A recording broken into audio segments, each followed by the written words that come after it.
double A, sa double B, ang tambalan ni Igan at Ali. Double A, sa double B. Oy, nanonood si John Riggs, taga Ilocos, Rigonan family. Hi! Happy New Year! Fan mo sila. Ay, thank you Dahil po. doon pa daw sa mga katok, mga misis. Hanggang nung lumipat ka daw sa RH. Oh, yan. Oo. Sinusundan ka Kaya nila ako talaga. nag-AM radio dahil sa DZRH. Dati kasi TV lang ako, di ba? And then, TV. mula Hosting. minahal mo na. Tapos, sinihikayat nga ako na mag-AM radio. Ayaw ko pa noon. Bakit? Inglesera nga ako eh. Ah. Diba? Tapos, nung nag-umpisa ako sa AM radio, tapos nakasama ko si Joe Taruk. Oh. So, siya yung mentor ko. Ay, bawas-bawasan mo yung pag-English mo, ha? Ayun.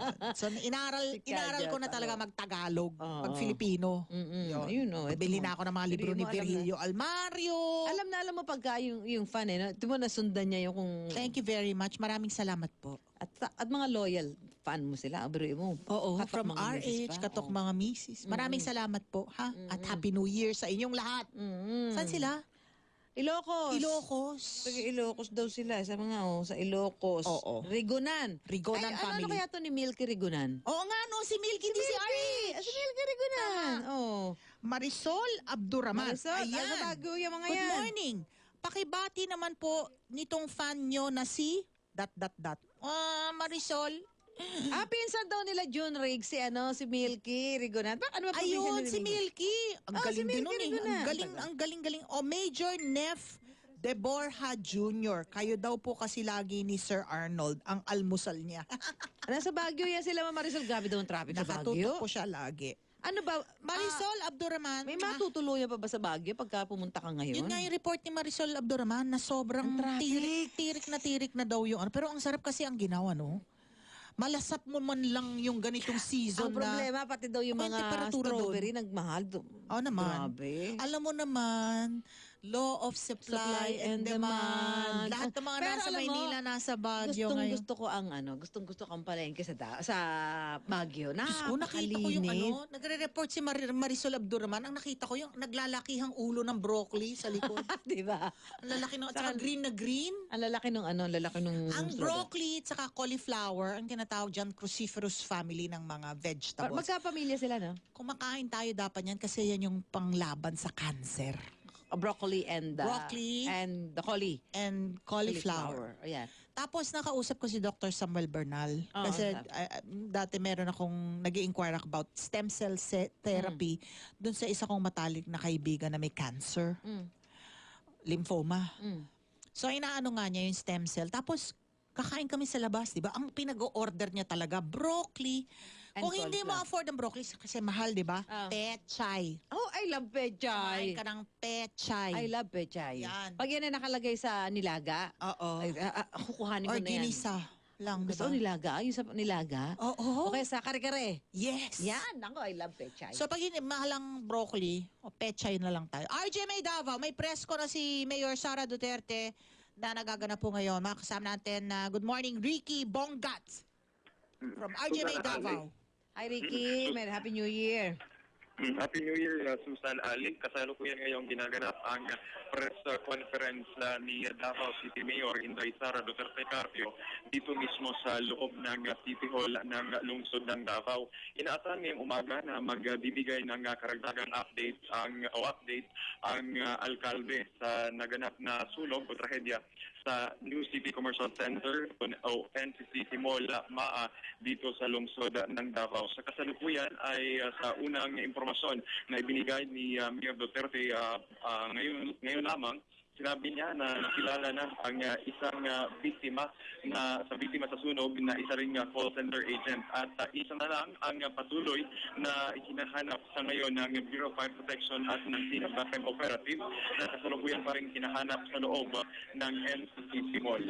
Para sa karagdagang detalye sa nasabing press conference ni Mayor Duterte, mamaya sa ating pagbabalik ang karagdagang detalye. Ricky, ano ba yung katotohanan dun sa lumalabas na naging endorser siya nung choice ng NCCC? Kasi may lumalabas na Na oo, totoo yung balita. Meron din lumalabas na pinasisinungalingan yon. So naging endorser ba siya o endorser nung NCCC? Ricky. Ala. Balikan natin. Baka Oo nga. Congrats, thank you. Samantala, 3 pang construction worker hiwalay na kinausap ni NCRPO Director Albayalde. Balikan natin si Tuesday New. Tuesday. Ayun. So kung may Susan, Ali. Okay. yes. Oo. Nandito pa rin tayo sa second floor ito ng Daluyong Headquarters kung saan natapos ng kausapin ni Police Director Oscar Albayalde yung 10 pulis. Kalalabas-labas lang niya, itong nakikita niyong kwarto na ito, yung isinunod niyang puntahan, kinausap niya riyan naman yung mga barangay tanod. May ilang minuto rin na nandyan sila sa loob at kinausap ni RD yung mga barangay tanod. Pagkalipas niyan, may dumating naman dito sa kaliwa ko na pintuan sa bandang loob.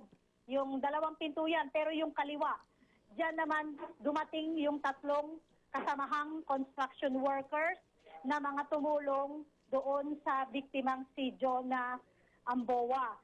Hiwalay na kwarto ito na pinuntahan ni Director Albayalde at hiwalay silang kinakausap.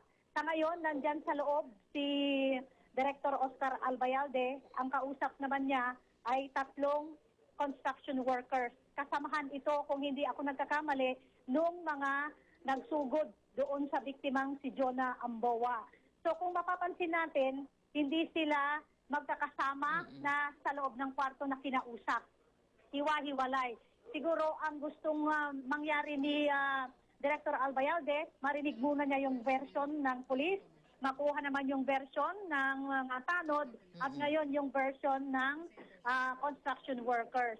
Kung ano ang magiging resulta niyan, mamaya ay ibabahagi naman niya dito sa gaganaping press conference matapos yung kanyang pakikipag-usap dito sa 3 magkakahiwalay na grupo.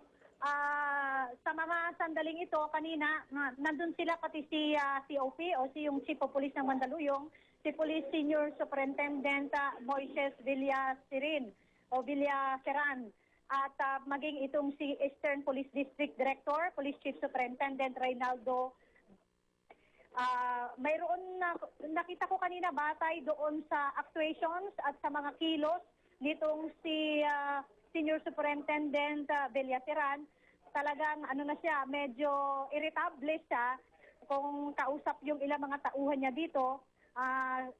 Malaking kaso kasi ito na sa area niya na kailangan nilang marisolba dahil alam naman niya na hindi lang simpleng kaso itong kinasasangkutan ng kanyang mga pulis, lalo pa at may namatay.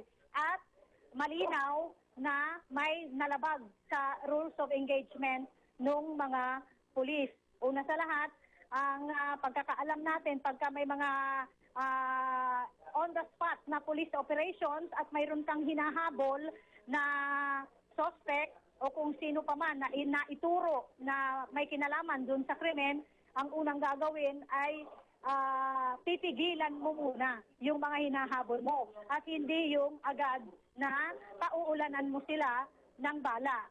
Sa kaso kasi na ito, doon sa nakita natin na crime scene, tadtad ng tama ng bala yung Mitsubishi Adventure na pinagsakyan doon kay Jonah Amboa na dapat sana'y isusugod sa ospital pero napigilan nitong mga humahabol na pulis na hindi rin naman nila akalain na yung kanila palang hinahabol na sasakyan ay hindi yung mga suspect kundi yung pinagsakyan doon sa biktima ng pamamaril. Okay. So abangan natin mamaya. Abangan namin pa yung mga mo basta i-update mo lang ang DZBB.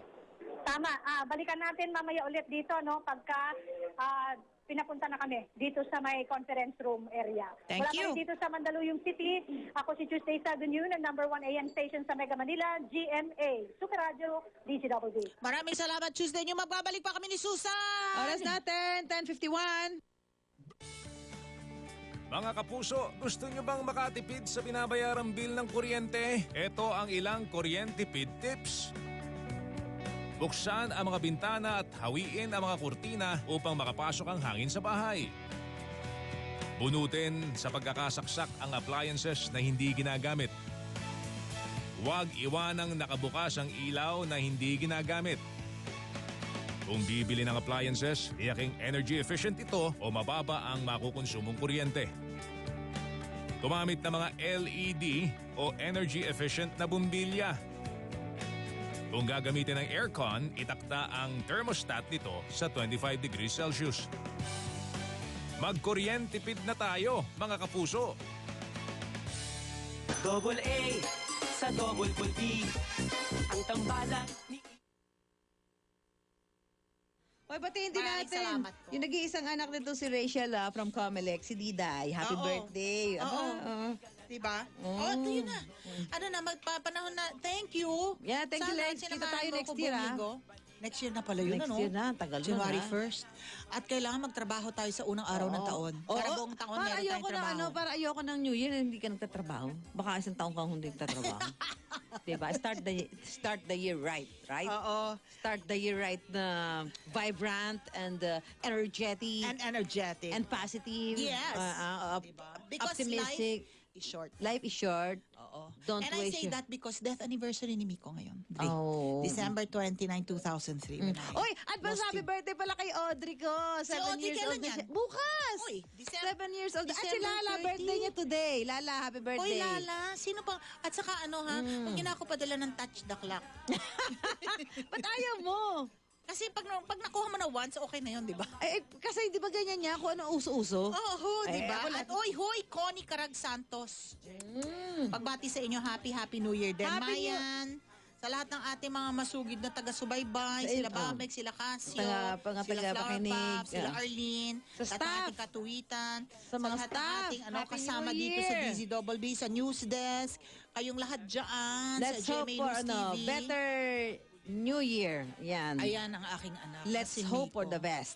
Kaya ang aking text pabaon para sa inyong lahat, ano yun sinalin ko yung when memories are all you have, remembering is the saddest thing of all. Kaya habang nabubuhay yung mga mahal natin sa buhay, let them know Let them know. how much they mean to you. Kasi, nga, di ba, sabi niya, pagkapatay na, hindi na marinig. Para wala ka ba? ng regrets. Hey, diba? Ivan Mayrina is listening, oh. Ivan! Thank you for gwapo, listening, ah. ah. Siya talaga yung Siya na Siya talaga. talaga yung pinch hitter. You already. Oo. Ha? I have your back. I have your back. You have my back. Oo.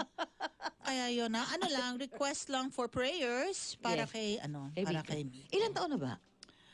Dapat 14 years ago. 14 years Oo, ago. dapat sana 35 na siya. 'Di ba? So yung ano lang, text pabaon natin. Kung mga alaala na lamang ang tangi mong tangan, wala nang lulungkot pa sa nakaraang binabalikan.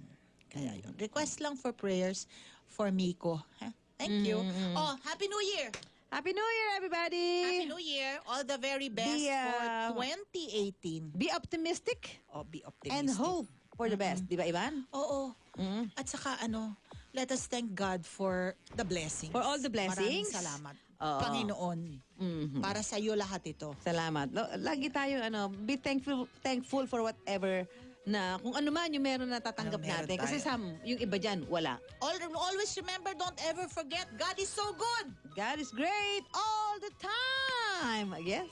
Happy New Year! Happy New Year! Okay, alas, magpaprograma pa kami. Weng, samahan mo ba ako dito? Weng! Double A sa Double D. Ang tambalan ni Igan at Ali. Double A sa Double D. Jeng, jeng, muna at balita. Ang kulit, ang saya ng umaga. Mismo, pinagparis ng tadhana. Ang kulit, ang saya ng umaga. Double A sa Double B.